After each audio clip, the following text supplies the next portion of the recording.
Off we go, throwing Hartson on the BWC Network. I am Ryan Hartson. What a pleasure it is to be back with you here on this Monday. Have a few things we need to break down. Going into an excellent week off here before we get into New Year's.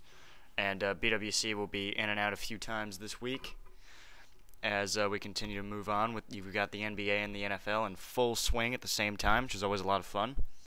And those are the two sports I like to talk about the most, so we will break those down for you. And I want to start with the NFL action that took place over the weekend. Wrapped up with last night, Packers winning over the Chicago Bears 35-21.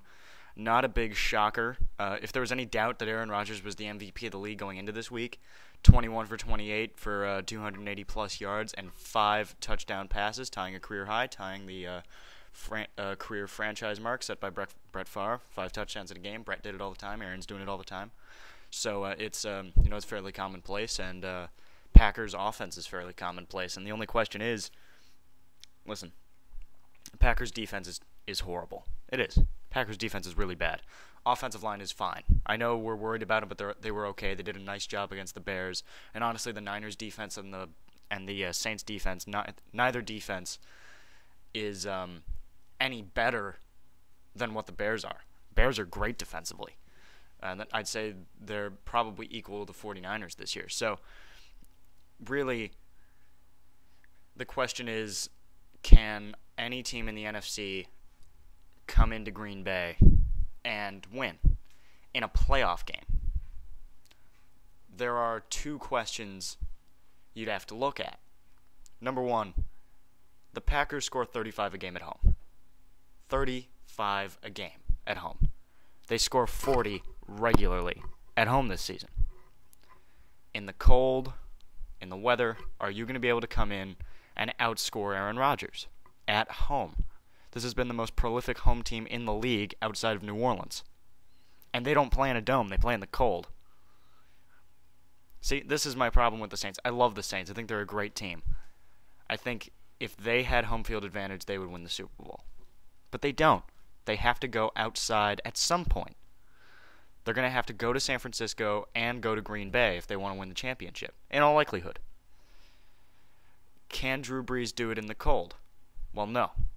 The Saints have not scored more than 30 points outside since Drew Brees was a Saint. Outside in temperatures of 30 degrees or less. Has not scored more than 30 points as a Saint. That's really good. I mean, that's really good for the other side. Like, if I was willing to make a bet, I would say Drew Brees is going to be held under 30 at Lambeau. In the cold. In the warm weather, September temperatures, it was like 80 degrees when they played that first matchup. Yeah, they scored 40 points. Well, duh. I mean, it's Drew Brees. But in the cold, you're in trouble. So, can the Saints go in there and do that? No. Because they don't like the cold. Can the 49ers go into Green Bay and score 35 points? No. So the Packers, the only way a team can beat them is if they outscore them. Because Aaron Rodgers at home is scoring 35 points. Period. There's no argument, discussion, problem. He's just going to do it. So the question is, can somebody come in there and accomplish scoring 35 points in Lambeau Field? It's not possible. It's not. This year, with this team, it is not possible.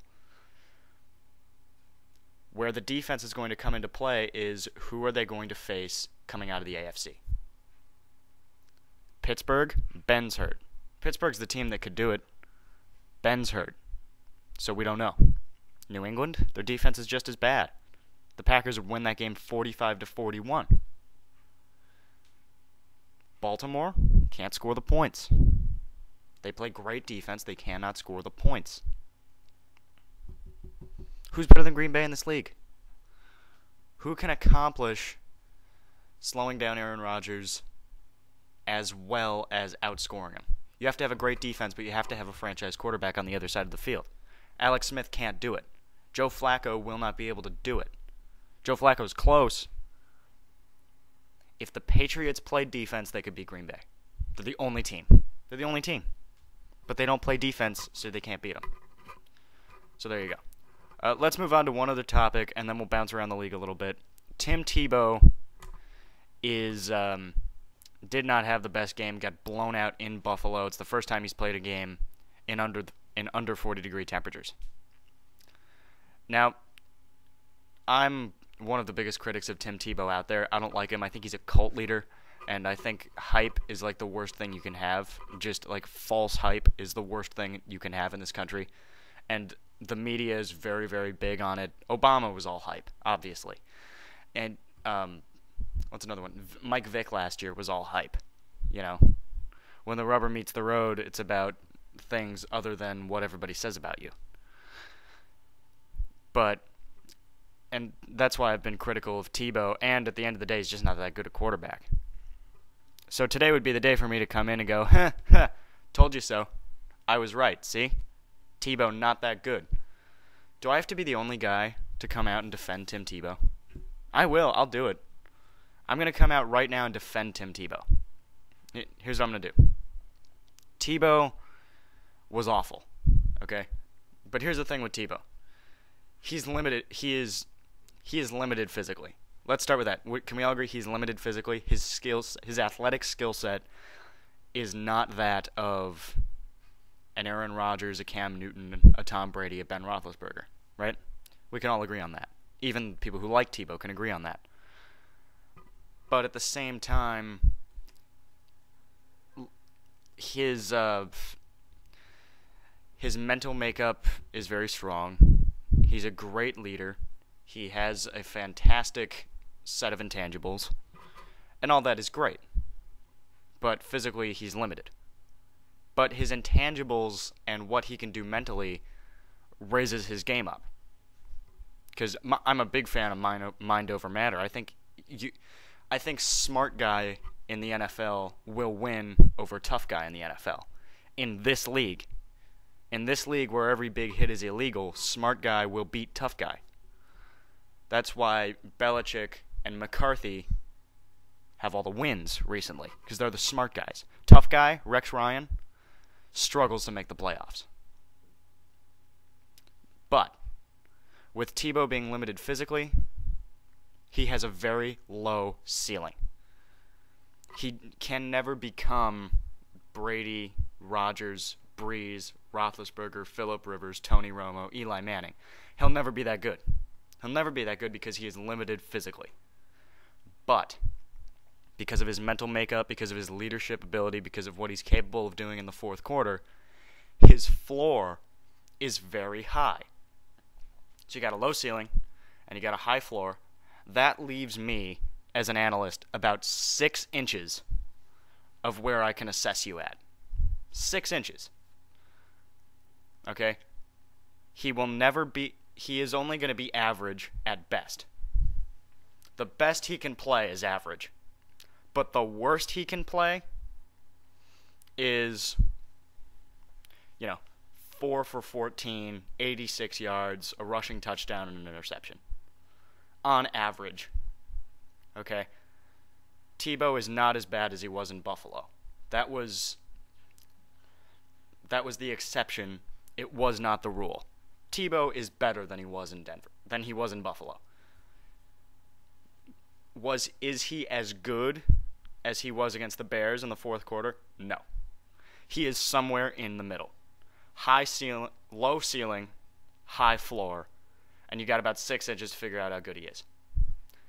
And I promise you this, against Kyle Orton next week, he's going to be 4 for 14, 86 yards, a touchdown, a rushing touchdown, and an interception. And the game is going to be tied at 13 with 2 minutes to go, and he's going to do something miraculous, and they're going to win the game, because that's how he plays. That's how he plays. That's what he is. And the only reason we were confused by it is because we hadn't seen it before. But now we've seen it before, we know what to expect, and we know what Tebow is. Didn't take us long, because he's not a great player, so we were pretty sure what we had, but we weren't sure what form it was going to take. Now we know what form it's going to take, and now teams are going to be able to assess and hurt him with it. John Elway, please, for the love of God, don't make him your quarterback next year. Trade up and draft Robert Griffin III. Please. Let's move on with this Tebow crap. Because it's hype. But was he as bad as he was in Buffalo? No. He's not that bad. Is he great? No. He's anywhere between below average and average. He's never great. He's never awful. He'll never be Peyton Manning, but he'll never be Ryan Leaf either. So he's Josh McCown. So there you go. Those are the two big NFL topics. Bounce around the rest of the league.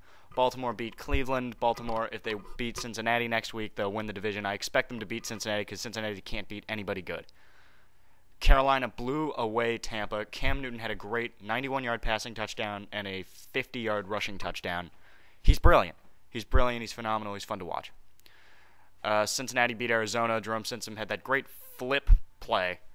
And, Jerome Simpson is unbelievable. I mean, just what he jumped over a 6'2" guy and did the flip into the end zone. That was really cool. Cincinnati gets the win, 23-16. Poor Larry Fitzgerald, man. If he ever could get another Kurt Warner, it just make it all worth it. Where are we now? Oakland beat Kansas City 16-13 in overtime. If they figure it out next week, they're going to be in good shape to make the playoffs, assuming Kansas City takes care of business against Denver, which they may not. I don't know. New England had a hard time against Miami. Tom Brady, though, comes back in the second half. They get it done 27-24. Giants beat the Jets. Brandon Jacobs said something mean to Rex Ryan. Brandon Jacobs is a prick, and Rex Ryan is an asshole, so I don't know what you have there other than gay sex. Pittsburgh blew out St. Louis 27-0, and Ben Roethlisberger doesn't play. The Rams are a mess, and the Steelers, without Ben, are in trouble for the playoffs. Tennessee beat Jacksonville 23-17, big deal. Minnesota beat Washington. Adrian Peterson tears that ACL. He's out for the rest of the season. He's going to be out for probably a year, and that's unfortunate. That's unfortunate going forward. And Detroit blows away San Diego. Norv Turner needs to be fired, and Detroit is going to be very interesting in the playoffs. Philadelphia beats Dallas 20-7.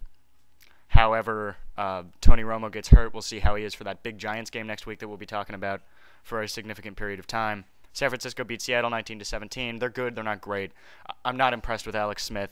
I think he's not good enough to beat Green Bay and New Orleans. He's just not. And then, like we said, Green Bay beat Chicago. Josh McCown or Luke McCown or whoever McCown, he was okay last night. And they can run the ball. Khalil Bell's an interesting running back. And we figured he'd be all right, I guess. But whatever. So there you go. There's your NFL Week 16. And we'll take a little break. Later in the week, we'll come back this week in the NBA. Dr. Bender will be in here. We'll get Corey in here, and we'll break down the last week in the NFL. And playoff schedules will be as followed. Corey and I will be breaking down the big games, hopefully together. And each game will get its own 5 to 10 minute segment. And that's how we'll do that. 4 of you will listen, or maybe none of you will, like you did last week. And we can look forward to that. So I'll see you next time. It's the Ryan Hartson Show on the BWC Network.